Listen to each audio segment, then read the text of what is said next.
مسلمان ہونے والے صحابی کے خرچ کیے ہوئے ایک مٹھی کے برابر نہیں ہو سکتا.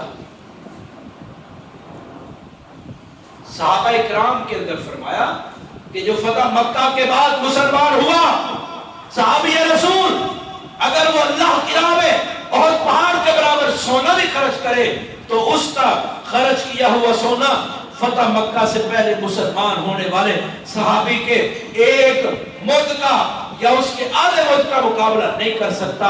دیکھیے اگر خالد بن ولید کا خرچ کیا ہوا عبد الرحمن بن عوف کے خرچ کیے ہوئے کے ساتھ مقابلہ نہیں کر سکتا تو ایک عام شخص کا خرچ کیا ہوا صحابہ کے خرچ کا مقابلہ کیسے کر سکتا؟ وہ تو خرچ کرنے والے تھے. نبی کریم صلی اللہ علیہ وسلم نے غزوہ تبوک کے موقع پر اعلان کیا, فرمایا مال کی ضرورت ہے. حضرت عمر فرماتے رضی اللہ تعالیٰ عنہ جس دن اعلان ہوا اس دن میرے گھر میں وافر مال موجود تھا. میں نے کہا آج موقع ہے ابو بکر صدیق رضی اللہ تعالیٰ عنہ سے آگے نکلنے کا. فرماتے میں نے آدھا مال اٹھایا اللہ کے رسول صلی اللہ علیہ وسلم کی بارگاہ میں رکھ دیا. آپ نے فرمایا عمر کیا لے کے آئے ہو؟ کہا اللہ کے رسول آدھا لے آیا ہوں, آدھا گھر میں چھوڑ کے آیا ہوں. پوچھا تھا نا گھر میں کیا چھوڑ کے آئے ہو؟ کہا آدھا لے آیا اور آدھا گھر میں چھوڑ آیا. تھوڑی دیر گزری حضرت ابو بکر رضی اللہ تعالیٰ عنہ بھی اپنا مال لے آئے. وہ سارے اٹھا کے لے آئے تھے. حضرت ابو بکر رضی اللہ تعالیٰ عنہ کو نبی صلی اللہ علیہ وسلم نے پوچھا اے ابو بکر میرے پاس کیا لائے ہو, گھر میں کیا چھوڑ کے آئے ہو؟ کہا اللہ کے رسول ما ابقیتم لہم ان ما ابقیت لہم الا اللہ ورسولہ, میں اپنے گھر میں صرف اللہ اور اس کے رسول کی محبت چھوڑ کے آیا ہوں, باقی سارا کچھ میں لے کے آیا, سارا کچھ لے آیا. تو اس وقت حضرت عمر کہتے ہیں میں نے کہا اگر آج میں ابو بکر کا مقابلہ نہیں کر سکا پھر قیامت تک میں ابو بکر کا مقابلہ نہیں کر سکتا, کیونکہ آج وافر مال موجود تھا. جب آج میں اس سے آگے نہیں نکل سکا تو پھر میں کبھی بھی اس سے آگے نہیں نکل سکتا. یہ صحابہ اکرام خرچ کرنے والے تھے, تو ان کے خرچ کے مقابلے میں اگر کوئی بندہ ساری جائیداد بھی خرچ کر دے تو ان کی ایک مٹھی کا بھی مقابلہ نہیں کر سکتا. اس لیے ان سے محبت ضروری ہے. اور نبی کے صحابہ کائنات کے بہترین لوگ ہیں, کائنات کے اندر بہترین لوگ. آپ علیہ السلام نے فرمایا خیر الناس قرنی ثم الذین یلونہم ثم الذین یلونہم, فرمایا کہ سب سے بہترین لوگ وہ ہیں جو میرے زمانے کے اندر ہیں, پھر وہ بہترین ہوں گے جو میرے زمانے کے بعد آئیں گے یعنی تابعین, پھر وہ جو ان کے بعد آئیں گے یعنی اتباع التابعین. آپ نے 3 زمانے کے لوگوں کو بہترین قرار دیا. اور سورہ آل عمران کے اندر اللہ فرماتے ہیں کنتم خیر امت اخرجت للناس, کنتم خیر امت اخرجت للناس, فرمایا تم ہو سب سے بہترین امت ہو جس کو لوگوں کی ہدایت کے لیے نکالا گیا. کنتم خیر امت اخرجت للناس. حضرت عبداللہ بن عباس فرماتے ہیں کنتم خیر امت اخرجت للناس سے مراد کون ہے؟ مسند احمد کے اندر حضرت عبداللہ بن عباس رضی اللہ تعالیٰ کا فرمان موجود ہے. فرمایا اس سے مراد کوئی اور لوگ نہیں ہے, اس سے مراد وہ لوگ ہیں حاجروا مع محمد صلی اللہ علیہ وسلم الی المدینہ. اس سے مراد وہ لوگ ہیں جنہوں نے نبی کریم صلی اللہ علیہ وسلم کے ساتھ مکہ سے مدینہ کی طرف ہجرت کی تھی. اس سے مراد مہاجر ہے. تو یہ امت کے بہترین لوگ ہیں, امت کے بہترین لوگ نبی کے صحابہ ہیں, اور ان سے محبت ایمان کی نشانی ہے. میں نے پہلے بھی بتا دیا نبی کریم صلی اللہ علیہ وسلم کا فرمان ہے آیت الایمان حب الانصار و آیت النفاق بغض الانصار. آپ علیہ السلام نے فرمایا اگر کسی نے مومن دیکھنا ہے تو اس کو دیکھ لے جو انصار سے محبت کرتا ہے, اگر کسی نے منافق دیکھنا ہے تو اس کو دیکھ لے جو انصار سے نفرت کرتا ہے. جس کے دل میں انصار کے بارے میں نفرت ہے وہ منافق ہے, اور جس کے دل میں انصار کی محبت ہے وہ پکا مومن ہے. اپنے دلوں کو چیک کر, کیا ہمارے دلوں میں ان کے لیے محبت موجود ہے؟ ہمارے دلوں میں ان کے لیے پیار موجود ہے؟ اگر تو ہے پھر اپنے آپ کو مومن سمجھے, اگر نہیں تو پھر اپنے ایمان کی فکر کریں. حضرت عبداللہ بن عمر رضی اللہ تعالیٰ عنہ ارشاد فرماتے ہیں، فرمایا اگر کوئی بندہ اپنی ساری عمر عبادت کرتا ہے، ساری عمر، کسی کی 60 سال عمر ہے، 70 سال ہے، ساری عمر اللہ کی عبادت کرتا رہے، وہ نبی کریم صلی اللہ علیہ وسلم کے صحابہ کے ایک گھڑی کے جہاد کا مقابلہ نہیں کر سکتا، ایک گھڑی کے جہاد کا۔ اور پھر حضرت عبداللہ بن مسعود رضی اللہ تعالیٰ فرماتے ہیں، بڑا پیارا قول ہے، فرماتے ہیں ان اللہ نظر فی قلوب العباد، اللہ رب العالمین نے ساری کائنات میں جتنے انسان پیدا کیے، جتنے انسان، جتنے بندے سب کے دلوں میں دیکھا تو اللہ رب العالمین نے وجد قلب محمد خیر قلوب العباد، اللہ رب العالمین نے ساری کائنات کے انسانوں میں، بندوں میں اگر کسی کا دل بہترین پایا تو وہ محمد الرسول اللہ صلی اللہ علیہ وسلم کا دل۔ پھر ثم نظر الى قلوب العباد بعد قلب محمد صلی اللہ علیہ وسلم، پھر اللہ رب العالمین نے محمد صلی اللہ علیہ وسلم کے دل کے بعد ساری کائنات کے بندوں کے دلوں میں جھانکا، دیکھا، اللہ رب العالمین نے جب دیکھا تو اللہ رب العالمین نے اپنے نبی کے صحابہ کے دلوں کو سب سے بہترین پایا، اللہ نے اپنے نبی کے صحابہ کو اپنے نبی کا ساتھی، مددگار بنا دیا، وزراء بنا دیا، جو نبی صلی اللہ علیہ وسلم کے ساتھ مل کر جہاد کرتا تھا، لڑتا تھا، کتاب کرتا تھا۔ تو سب سے بہترین دل اس کائنات کے اندر اگر ہیں تو نبی کریم صلی اللہ علیہ وسلم کے بعد نبی کے صحابہ کے۔ انبیاء کا مقام اپنا ہے، انبیاء کا مقام اپنا ہے، لیکن انبیاء کے بعد ساری کائنات میں اگر کوئی بہترین دل ہے تو نبی صلی اللہ علیہ وسلم کے صحابہ کے۔ اللہ نے قرآن میں سورہ حجرات میں فرمایا تھا، فرمایا کانوا احق بها واهلها، کہ میں نے ان کے دلوں میں ایمان پیدا کیا ہے، ان کے دلوں سے کفر کو نکال دیا، نفاق نافرمانی کو نکال دیا، ان کے دلوں میں نفرت پیدا کر دیا، کفر کی، نفاق کی، نافرمانی کی، اور فرمایا کانوا احق بها واهلها، میں نے ان کے دلوں سے کفر، نسیان اور عصیان، نفاق اس لیے نکالا ہے کہ ان کے دل حقدار تھے کہ ان کے دلوں کے اندر ایمان بھرا جائے۔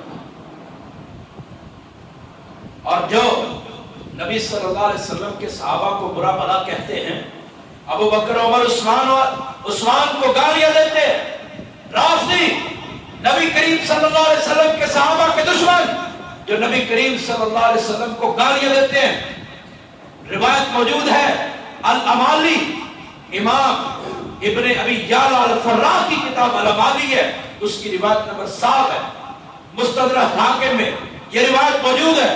نبی کریم صلی اللہ علیہ وسلم نے ارشاد فرمایا کہ اللہ نے مجھے کچھ ساتھی عطا فرمائے، ان میں سے کچھ کو میرے وزیر بنا دیا، وزراء، اور کچھ کو میرے انصار، مددگار بنا دیا، کچھ کو میرے سہار یعنی میرے سسرال بنا دیا، کچھ کو میرے داماد بنا دیا۔ اللہ رب العالمین نے مجھے ساتھی عطا فرمائے، اور پھر فرمایا جس نے میرے صحابہ میں سے کسی ایک کو برا بھلا کہا فعلیہ لعنت اللہ والملائکۃ والناس اجمعین، اس پر اللہ کی بھی لعنت ہے، اس پر فرشتوں کی بھی لعنت ہے، اس پر ساری کائنات کے انسانوں کی لعنت ہے۔ اور فرمایا لا یقبل منہ صرف ولا عدل، قیامت کے دن نیکیوں کے پہاڑ لے کے آ جائے، اللہ اس کا کوئی نفل نہ قبول کرے گا، نہ فرض قبول کرے گا، اس کے سارے اعمال کو ضائع اور تباہ و برباد کر دے گا۔ جو نبی صلی اللہ علیہ وسلم کے صحابہ کو برا کہتا ہے، یہ سارے دلائل اسی طرف ہے کہ نبی کریم صلی اللہ علیہ وسلم کے صحابہ سے محبت کرنا یہ ایمان کا حصہ ہے، محبت کرنا واجب ہے۔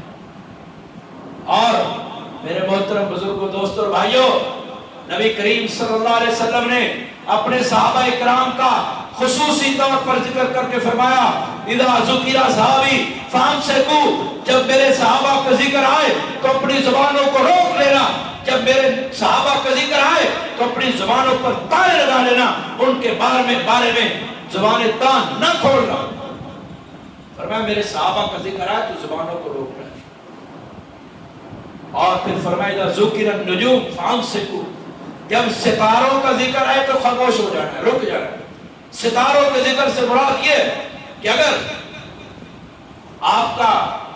آپ کے سامنے یہ عقیدہ بیان کیا جائے کہ ستارے بارش برساتے ہیں، ستاروں سے حالات تبدیل ہوتے ہیں، ستارے یہ کر دیتے ہیں وہ کر دیتے ہیں، فرمایا اس سے رک جانا، اس کے قریب نہیں جانا۔ اذا ذکر القدر فامسکوا، فرمایا جب تقدیر کا ذکر آئے، تقدیر کا مسئلہ آئے تو پھر بھی رک جانا، تقدیر کے معاملے میں بحث نہ کرنا، کیونکہ تقدیر کی وجہ سے، تقدیر میں بحث کی وجہ سے کئی قوموں کو اللہ رب العالمین نے گمراہ کر دیا، ہلاک کر دیا۔ تو ہماری اصل بات ہے اذا ذکر اصحابی فامسکوا، فرمایا میرے صحابہ کا ذکر آئے تو اپنی زبانوں کو روک لیں۔ حضرت جابر بن سمرہ رضی اللہ تعالیٰ عنہ فرماتے ہیں خاطبنا عمر بالجابیہ، ہمیں عمر رضی اللہ تعالیٰ عنہ نے جابیہ مقام پر خطبہ دیا، یہ ایک جگہ کا نام ہے جابیہ، اس مقام پر خطبہ دیا، اور خطبہ دینے کے بعد فرمایا کہ جیسے آج میں تمہارے سامنے کھڑا ہوں ایسے ہی اللہ کے رسول صلی اللہ علیہ وسلم ہمارے سامنے کھڑے ہوئے تھے، اور آپ نے فرمایا تھا احفظونی فی اصحابی، میرے صحابہ میں میری حفاظت کرنا۔ کیا مطلب کہ اگر تم نے میرے صحابہ کو برا بھلا کہا تو وہ تکلیف تم نے میرے صحابہ کو نہیں دی، وہ تکلیف تم نے مجھے دی ہے، لہذا میرے صحابہ کی حفاظت کرو۔ اور ایک روایت میں فرمایا اللہ اصحابی، میرے صحابہ کے بارے میں اللہ سے ڈر جانا، لا تتخذوہم غرضا بعدی، میرے بعد میرے نبی کے صحابہ کو اپنی زبانوں کا نشانہ نہ بنانا، کیونکہ اگر تم نے نشانہ بنایا تو وہ تکلیف مجھے ہوگی نہ کہ میرے صحابہ کو۔ میں نے پیچھے امام بربہاری رحمت اللہ علیہ کا قول پیش کیا، وہ فرماتے ہیں کہ جو نبی کریم صلی اللہ علیہ وسلم کے صحابہ کو برا بھلا کہتا ہے وہ آپ کو برا بھلا، آپ کے صحابہ کو تو برا بھلا کہتا ہی ہے، وہ نبی صلی اللہ علیہ وسلم کی قبر میں نبی صلی اللہ علیہ وسلم کو بھی تکلیف دیتا ہے۔ اور کچھ لوگ بدنصیب، بدقسمت اس دنیا میں ایسے بھی ہیں جو اپنے اسباق کے اندر، اپنے لیکچروں کے اندر صرف پڑھاتے ہی ہیں، ابو بکر کو بھی گالی دے رہی، عمر کو بھی گالی دے رہی، عثمان کو، طلحہ زبیر کو، زاد و سعید کو، سب کو گالیاں سکھاتے ہیں۔ خلیفہ مامون الرشید کا نام سنا ہے سب نے؟ خلیفہ مامون الرشید، امام ابو داؤد رحمہ اللہ بیان کرتے ہیں کہ خلیفہ مامون الرشید کے سامنے ایک رافضی کو لایا گیا جو لوگوں کو سکھاتا تھا کہ ابو بکر عمر عثمان کو گالیاں سکھاتا تھا۔ تو خلیفہ مامون الرشید نے اس کو قتل کرنا چاہا، قتل کرنے سے پہلے اسے ایک سوال کیا، سوال یہ کیا کہ اس کا نام شاکر تھا بندے کا، اے شاکر بتا تو لوگوں کو یہ کیوں سکھاتا ہے کہ ابو بکر عمر عثمان کو گالیاں دو؟ اس نے جواب دیا، جواب سنیے، مامون الرشید کو جواب دیا، وقت کے خلیفہ کو جواب دیا، وقت کے حکمران کو جواب دیا، کہا اے مامون الرشید، ہم اس لیے سکھاتے ہیں کہ یہ جو صحابہ ہیں ابو بکر عمر عثمان ہیں، یہ نبی کے دین کو بیان کرنے والے ہیں، جب یہ باطل ہو گئے تو قرآن و حدیث بذات خود باطل ہو جائے گا، ہم کو قرآن و حدیث کو باطل کرنے کی ضرورت ہی پیش ہے، کیونکہ انہوں نے دین پہنچایا۔ اور ہم محبت کرتے ہیں ابو بکر سے، ہم محبت کرتے ہیں عمر سے، عثمان سے، علی سے، ابی بن کعب سے، عبداللہ بن مسعود سے، معاذ بن جبل سے، ہم سب سے محبت کرتے ہیں۔ کیوں کرتے ہیں؟ نبی کریم صلی اللہ علیہ وسلم نے فرمایا ارحم امتی بی امتی ابو بکر، فرمایا میری امت پر سب سے زیادہ شفقت کرنے والا، سب سے زیادہ میری امت میں اگر رحم دل ہے تو وہ ابو بکر ہے۔ اشدہم فی الدین عمر، فرمایا دین کے معاملے میں اگر کوئی سخت ہے تو وہ عمر ہے۔ اصدقہم حیاء عثمان، اگر کوئی حیا کے اندر سب سے آگے ہے وہ عثمان ہے۔ اقضاہم علی، اور فرمایا اگر میری امت کے اندر سب سے بڑا قاضی ہے تو علی رضی اللہ تعالیٰ عنہ، سب سے بڑے قاضی، فیصلہ کرنے والے، حضرت حسن و حسین کے بعد اس امت کے تارے علی رضی اللہ تعالیٰ عنہ سب سے بڑے قاضی ہیں۔ اور فرمایا اقرأہم ابی بن کعب، اس امت کا سب سے بڑا قاری ابی بن کعب رضی اللہ تعالی، سب سے بڑا قاری۔ افرازہم زید بن ثابت، اور فرمایا میراث کے علم کو سب سے زیادہ جاننے والے زید بن ثابت ہیں۔ اعلمہم بالحلال والحرام، اور حرام و حلال و حرام کا سب سے زیادہ علم رکھنے والے معاذ بن جبل رضی اللہ تعالی۔ تو ہم نبی کے صحابہ سے محبت اس لیے کرتے ہیں کہ وہ عالم بھی تھے، وہ فاضل بھی تھے، وہ صدیق بھی تھے، وہ شہید بھی تھے، وہ میراث کو بھی جاننے والے تھے، حلال و حرام کو جاننے والے تھے، وہ صدق و صفا کے پیکر تھے، صدق و وفا کے پیکر تھے، اس لیے ہم ان سے محبت کرتے ہیں۔ اور ایک روایت کے اندر نبی صلی اللہ علیہ وسلم کا فرمان ہے، آپ نے فرمایا، حضور صلی اللہ علیہ وسلم نے فرمایا کہ اس کائنات کے اندر آسمان کی چھت کے نیچے اور زمین کے اوپر، آسمان نے اور زمین نے ابو ذر رضی اللہ تعالیٰ عنہ سے سچا بندہ دیکھا ہی کوئی۔ یہ سچے تھے، عالم تھے، میراث کو جاننے والے تھے، اس لیے ہم نبی کریم صلی اللہ علیہ وسلم کے ان صحابہ سے محبت کرتے ہیں۔ اپنا ایمان بڑھائیے، نبی کریم صلی اللہ علیہ وسلم کے صحابہ سے محبت کرنا، یہ وہ لوگ ہیں جن کے بارے میں اللہ نے قرآن میں کہا اولئک هم المفلحون، یہ کامیاب ہیں، یہ وہ لوگ ہیں جن کے بارے میں اللہ نے قرآن میں کہا اولئک هم الراشدون، یہ ہدایت یافتہ ہے، یہ وہ لوگ ہیں جن کے بارے میں اللہ قرآن میں کہتے ہیں اولئک هم المهتدون، یہی ہدایت والے ہیں، یہ وہ لوگ ہیں جن کے بارے میں اللہ قرآن میں کہتے ہیں اولئک حزب اللہ، یہ اللہ کی جماعت ہے، اللہ کا گروہ ہے، یہ وہ لوگ ہیں جن کے بارے میں اللہ قرآن میں کہتے ہیں اولئک هم المؤمنون حقا، یہی سچے مومن ہیں، یہ وہ لوگ ہیں جن کے بارے میں اللہ قرآن میں کہتے ہیں رضی اللہ عنہم ورضوان، اللہ ان سے راضی، یہ اللہ سے راضی، یہ وہ لوگ ہیں جن کے بارے میں اللہ قرآن میں کہتے ہیں اعد اللہ لہم جنات، اللہ نے ان کے لیے جنتیں تیار کی ہیں، ہم اس لیے ان سے محبت کرتے ہیں۔ ہمارے محبت کرنے کی کوئی اور وجہ نہیں ہے۔ اور آج کچھ لوگ ایسے موجود ہیں اپنے آپ کو حضرت علی رضی اللہ تعالیٰ عنہ کا محب قرار دے کر، حضرت علی کی محبت کا نام لے کر حضرت علی رضی اللہ تعالیٰ عنہ کے گھرانے کو ہی معاف نہیں کرتے ہیں، نام علی کا لیتے ہیں اور تان حسن و حسین پر بھی کرتے ہیں۔ تو میں کہتا ہوں جو لوگ صحابہ اکرام کو گالیاں دیتے ہیں نا اور علی کی محبت کا نام لیتے ہیں، وہ اصل میں حب علی نہیں ہے، وہ بغض معاویہ ہے، ان کے دل میں معاویہ رضی اللہ تعالیٰ عنہ کا بغض ہے، ان کے دلوں میں معاویہ رضی اللہ تعالیٰ عنہ کی نفرت۔ انشاءاللہ تعالیٰ میں مسلسل صحابہ اکرام کی شان پر ایک ایک صحابی کے نام سے آپ کے سامنے بیان کروں گا، اس لیے کہ ان کی شان بیان کرنا یہ علماء کا کام نہیں ہے، صرف یہ اللہ رب العالمین کی سنت ہے۔ نبی کے صحابہ کا دفاع کرنا یہ اللہ کی سنت ہے۔ اللہ قرآن میں فرماتے ہیں، اللہ رب العالمین نے تو پہلے پارے کے دوسرے رکوع سورہ بقرہ کے اندر ہی اپنے نبی کے صحابہ کا دفاع کیا۔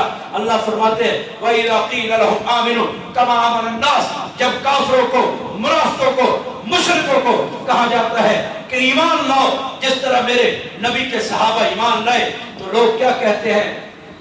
قَالُوا وَنُؤْمِنُ كَمَا آمَنَ السُّفَهَاءُ، کیا ہم ایسے ایمان لائے جیسے بیوقوف ایمان لائے؟ اللہ فرماتے ہیں الا انہم هم السفہاء ولکن لا یعلمون، میرے نبی کے صحابہ بیوقوف نہیں، حقیقت میں یہ بیوقوف ہیں، ان کو پتہ ہی نہیں۔ تو نبی صلی اللہ علیہ وسلم کے صحابہ کا دفاع کرنا، ان کی شان بیان کرنا، یہ اللہ کی سنت ہے، یہ پیارے پیغمبر صلی اللہ علیہ وسلم کی سنت ہے، یہ نبی کے صحابہ کی اپنی سنت ہے، یہ تابعین کی سنت ہے، اتباع التابعین کی سنت ہے، امام ابو حنیفہ، امام مالک، شافعی، احمد بن حنبل، حتیٰ کہ امام جعفر صادق، امام زین العابدین رحمہ اللہ، یہ سب کی سنت ہے۔ تو انشاءاللہ تعالی مسلسل آپ کے سامنے صحابہ اکرام کے فضائل، مناقب اور ان کا دفاع بیان کیا جائے گا، تاکہ اللہ رب العالمین ہمارا بھی حصہ ان لوگوں کے اندر ڈال لے جو لوگ نبی کے صحابہ کا دفاع کرتے ہیں، واخر دعوانا الحمدللہ نحمده ونستعينه ونستغفره اما بعد فاعوذ بالله من الشيطان الرجيم بسم الله الرحمن الرحيم قال الله تبارك وتعالى في القرآن المجيد والفرقان الحميد لقد رضي الله عن المؤمنين إذ يبايعونك تحت الشجرة فعلم ما في قلوبهم فأنزل السكينة عليهم وأصابهم فتحا قريبا.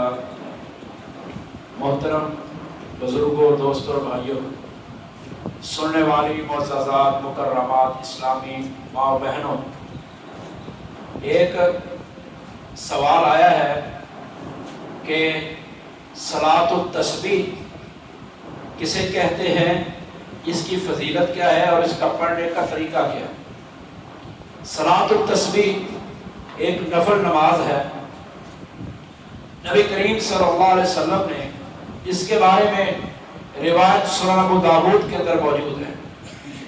نبی کریم صلی اللہ علیہ وسلم نے اپنے پیارے چچا عباس رضی اللہ تعالی عنہ ان کو کہا یا عمی، اے میرے چچا، الا احبوکا، کیا میں آپ کو کوئی تحفہ نہ دوں، الا اعطیکا، الا امنحوکا، سب کا معنی ہے کیا میں آپ کو تحفہ نہ دوں.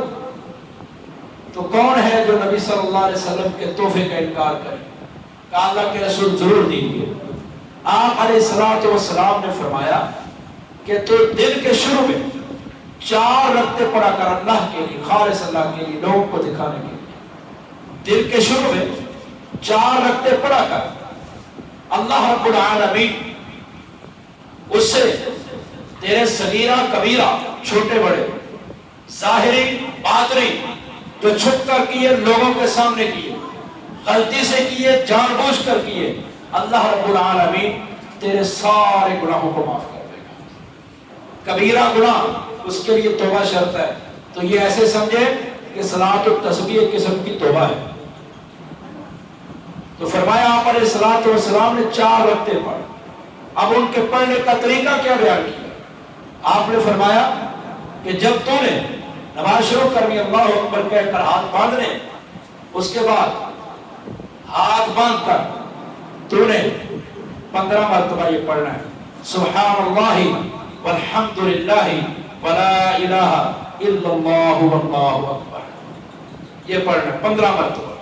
پھر رکوع میں جانا ہے، رکوع میں جا کر یہی کلمہ سبحان اللہ والحمد للہ ولا الہ الا اللہ واللہ اکبر، یہ 10 مرتبہ ہے. نماز کی تسبیحات پڑھنی ہے. نماز کے اندر پڑھتے ہیں سبحان ربی العظیم، وہ پڑھ کے پھر ان کو پڑھنا ہے 10 مرتبہ. پھر رکوع سے سر اٹھانا ہے، سمی اللہ لمن حمیدہ کہنے کے بعد ربنا ولک الحمد پڑھنے کے بعد پھر 10 مرتبہ یہی پڑھنا ہے سبحان اللہ والحمد للہ ولا الہ الا اللہ واللہ اکبر. یہ کل 35 ہو. پھر رکوع سجدے میں جانا ہے، سجدے میں جا کر دعائیں پڑھ کے 10 مرتبہ پڑھنا ہے. پھر سجدے سے سر اٹھانا ہے، سجدے سے سر اٹھا کر بیٹھنا ہے. اس وقت جو رب اغفر لی اللہم اغفر لی وارحمنی جو پڑھی جاتی ہے، اس کو پڑھنے کے بعد 10 مرتبہ یہ پڑھنا ہے.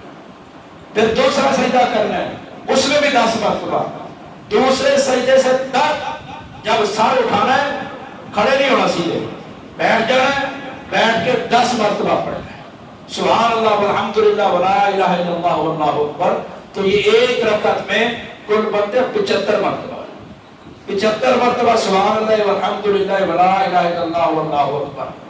اور 2 رکعتوں کے اندر 150 ہو جائیں گے، 4 رکعتوں میں 300 ہو جائیں گے.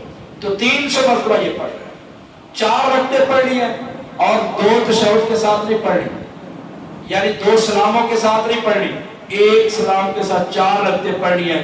جیسے ہم زور کی نماز پڑھتے ہیں، عصر کی نماز پڑھتے ہیں، عشاء کی نماز پڑھتے ہیں، 4 رکعتیں پڑھتے ہیں ایک سلام کے ساتھ. اس طرح یہ 4 رکعتیں ایک سلام کے ساتھ پڑھیں.